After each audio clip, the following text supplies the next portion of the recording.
Well, it's really quite amazing looking out here this evening because 2 weeks ago I walked into the Brighthelm Dome where there was an International Women's Day event going on, and I bumped into Atlanta, who was running an anti-fracking stall. And I said to her, don't you think it would be a good idea if during the week of the trial with Caroline Lucas and the other 4 Balkan independents, that there was a big public meeting in Brighthelm to look at the fracking issue? And she said, yep, that's a good idea, why don't we do it?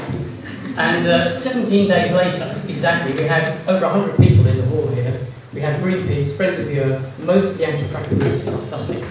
And that just feels really fantastic to me. So I just wanted to say, first of all, that we're all here united in our solidarity with the Balkan defenders.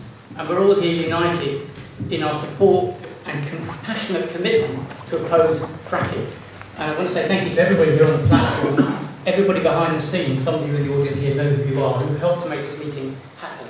And if I could just make a personal plea, all the bills for this meeting are in Atlanta and my personal names. So when you see the buckets going around for a donation, do think of us and the work that we've done. And it'd be very nice if we can get the money back so we don't have to go and beg for it.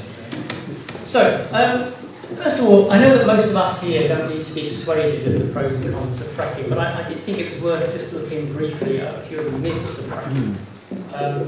The first myth that we hear all the time is that fracking will reduce energy bills. Well, actually, of course, it won't. And you don't have to take my word for that. You can listen to the boss of Brighthelm, or the former boss of BP, Lord Brown, who both said publicly they have no idea why people think that there will be a reduction in energy bills from fracking because they tell you there's no evidence for it. Then there's the myth about fracking will reduce CO2 emissions. And of course, it won't. It's more likely to increase CO2 emissions and worse, likely to reduce other dangerous gases such as methane, which are much more serious for global warming, up to 80 times more serious than CO2, are also likely to be released through the fracking process. So that's another myth. The third myth is the myth that fracking is somehow proven technology and safe. And you only have to look at what happened in Pennsylvania a couple of months ago, where a fracking well blew up, killing 1 person, and blazing for 5 days, to know that this is simply not true. There are thousands of fracking wells around the country which have failed. And in just one US state alone, North Dakota, 1,000 fracking wells failed in 1 year.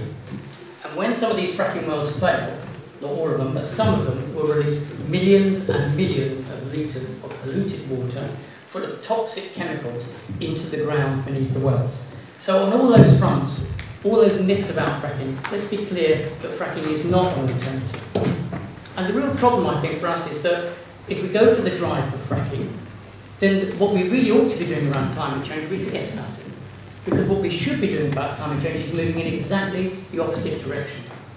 As John mentioned, experts, top experts like the International Energy Agency have made it very clear that up to 2/3, maybe even more, of all the fossil fuels have to stay in the ground if we're going to reduce our global emissions of CO2 and if we're going to reduce global warming.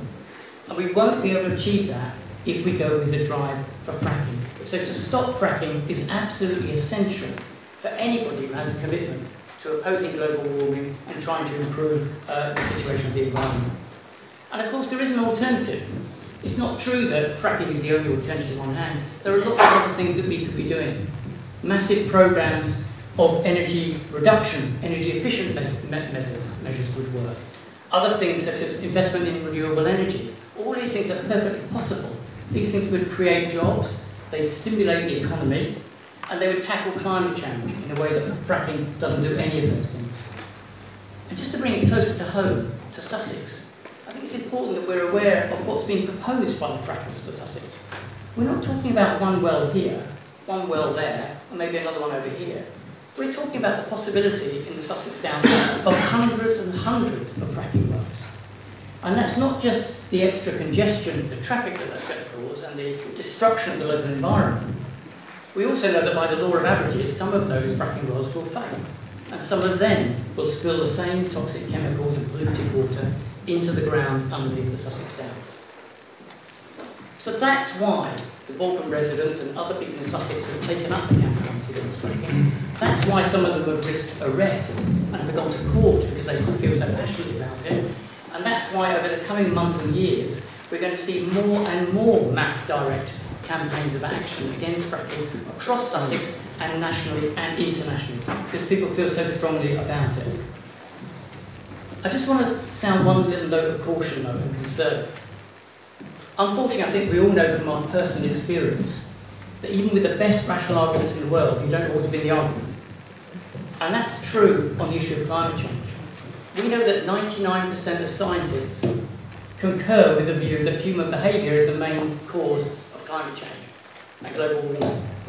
But that has made no impact on the behaviour of the multinational oil companies and the other vested interests who are pro-fracking and pushing the fracking agenda. And I was reminded again of how significant this issue about the powerful forces are allied against us. Because on Friday, it was the 11th anniversary of the invasion of Iraq. And I was working on Radio Free Brighthelm, interviewing a couple of people, one of whom is here in the audience tonight, about the Iraq war. And of course, we all knew at the time that there were no weapons of mass destruction in Iraq. Everybody knew that. But it didn't stop the war. And that war has virtually destroyed the entire country of Iraq and killed hundreds of thousands of people. But the oil companies got their way. They now have a country which is in a power vacuum and where their interests, the oil company interests, are the dominant ones as a result. So let's not underestimate the powerfulness of the forces who are allied against us and the people who are pro-fracking who are against us. And even on the political front as well, we need to be aware of this. I mean, the World Development Group has done a survey recently which showed that up to a third of the cabinet in this current government had direct links to the fossil fuel companies and the banks that support them. So in that sense, perhaps it's no great surprise that every national political party, the Conservatives, the Liberal Democrats, Labour, UKIP, all support fracking. Modesty forbids me from mentioning the one party that doesn't. And I would mention in passing as well that Brighthelm Hove City Council was, I think, one of the first, if not the first council, to come out against fracking some time ago. But we also know from our direct experience of recent weather things, the flooding, other extreme weather conditions, that climate change is real. It's happening now. It's not something for the future. It's something that's affecting communities and people now. And I think it's essential that we see what will work and what would be the best way to defeat fracking. And I think it's the example of the people of Borkum, the example of the people of Barton Moss and the other direct mass action, peaceful campaigns which have been waged in those areas.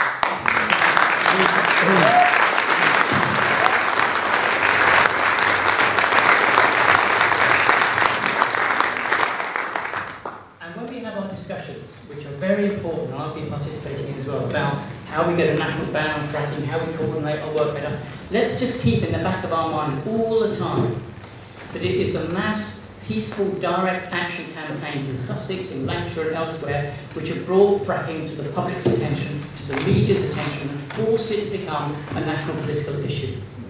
And continuing, developing and building on those campaigns and making them stronger will be the crucial lever for us to win our war against fracking.